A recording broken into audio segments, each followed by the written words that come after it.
इस समय हर गांव, मोहल्ले और शहर में बागेश्वर धाम सुंदरकांड मंडल गठित करने का अभियान चल रहा है।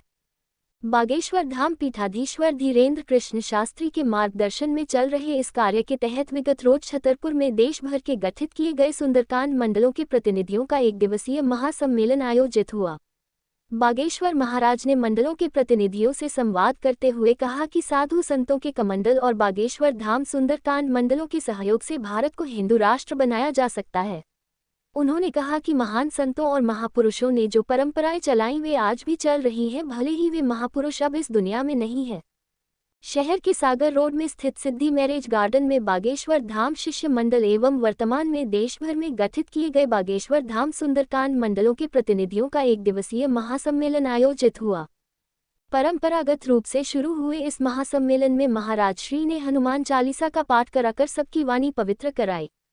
उन्होंने अपने आशीर्वचन देते हुए कहा कि सुंदरकांड मंडलों के गठन से न केवल एकता का भाव पैदा होगा बल्कि भेदभाव मिटेगा। एकजुट होने से विधर्मियों को चोट पहुंचेगी। बालाजी की कृपा से सुंदरकांड मंडल से जुड़े लोगों के परिवार व्यसन मुक्त होंगे, जीवन सार्थक होगा। उन्होंने सप्ताह में एक बार सुंदरकांड पाठ करने का आह्वान किया। महाराज जी ने कहा कि जब कोई संकल्प घर से शुरू होता है तो वह दुनिया में फैलता है। हिंदू राष्ट्र बनाने का संकल्प भी ऐसा ही है। उन्होंने कहा कि सुंदरकांड मंडल हर जिले से एक एक धीरेन्द्र का कृष्ण शास्त्री को निकालेंगे। इस अवसर पर महाराष्ट्र, छत्तीसगढ़, राजस्थान, गुजरात, उत्तर प्रदेश, बिहार, मध्य प्रदेश, दिल्ली सहित अन्य स्थानों के सुंदरकांड मंडल प्रतिनिधि व शिष्य मंडल के सदस्य शामिल हुए।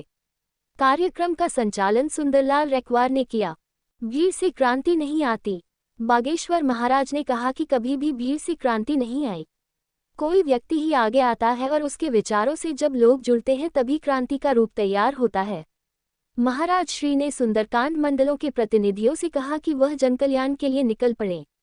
उन्होंने कुछ महापुरुषों के नाम लेते हुए कहा कि आज वे महापुरुष नहीं है, लेकिन उन्होंने जो परंपराएं चलाई वे अब भी चली आ रही है। शपथ ले जीवन भर मंडल से जुड़े रहेंगे। बागेश्वर महाराज ने लोगों से कहा कि बागेश्वर धाम सुंदरकांड मंडलों के लिए कुछ नियम तय किए गए हैं, जिनमें से प्रमुख रूप से यह है कि मंडल किसी भी राजनीतिक गतिविधि में हिस्सा नहीं लेंगे। मंडल कोई भी धरना प्रदर्शन में शामिल नहीं होगा। मंडल के सदस्यों को शपथ लेनी होगी कि वह जीवन पर्यंत बागेश्वर धाम से जुड़े रहेंगे और धाम के क्रियाकलापों में बढ़ चढ़कर हिस्सा लेंगे। उन्होंने फिर दोहराया कि मंडल का सदस्य होने के बदले किसी भी तरह का शुल्क नहीं लिया जाएगा। लव जिहाद और जीव हिंसा पर की बेबाक टिप्पणी। महाराज श्री ने कहा कि हम अपने बच्चों को सनातन संस्कृति से जोड़ें। सनातन दूसरों का सम्मान करने की शिक्षा देता है। उन्होंने लव जिहाद के संबंध में कहा कि षड्यंत्र पूर्वक हमारी बेटियों को कुछ लोग अपने जाल में फंसाते हैं, इसके बाद उन पर धर्म परिवर्तन का दबाव बनाया जाता है।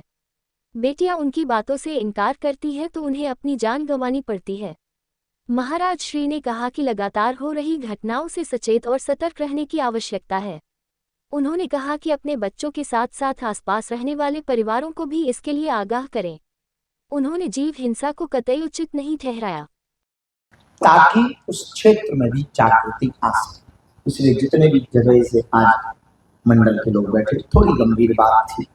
हम पुनः प्रार्थना करें, हिंदू राष्ट्र बनाने का एक तोड़ा मिल गया है। साधुओं का कमंडल और बागेश्वर धाम का कमंडल, हिंदू राष्ट्र बना। अब आपकी तैयारी। हमने तो अपनी बातें सौंप दी, हमने तो अपनी बात रख दी। दरबार तो हमें जिंदगी भर बनाना, कथाएं तो हमें जिंदगी भर करनी। पर हमें लगता है कथाएं, दरबार, मंदिर और तुम और हम तभी रहेंगे जब हिंदुस्तान तो तभी रहेगा। अब बात बहुत तथ्य के साथ बोल रहे हैं, बिना तथ्य के नहीं बोल रहे। पाकिस्तान में तुम 22%, 2 बच्चे। असम गया, मेघालय गया, मणिपुर गया, पंजाब में हालत खराब, पश्चिम बंगाल में दौड़ा दौड़ा के, कल मध्य प्रदेश का यही हालत। ये हम ऐसा नहीं कह रहे हैं कि आप न्यूज सर्च करो, आप ग्राउंड रिपोर्ट देखो। हम तो देश भर में घूमते हैं। अभी एक किसी ने कहा कि हमको, हमारे सिक्योरिटी वालों ने भी कहा कि आप पश्चिम बंगाल नहीं जा सकते, लेकिन हमने परसों घोषणा कर, चाहे जो हो जाए, बार बार भरना नहीं है, एक बार बचना नहीं, हम पश्चिम बंगाल जरूर कथा करना चाहेंगे। हाँ, सबने मना किया बहुत बड़े बड़े लोगों ने भी मना किया कि आपका जाना उचित नहीं, पर हम दिसंबर से एंट्री कर रहे हैं पश्चिम। नवंबर की पदयात्रा हुई नहीं।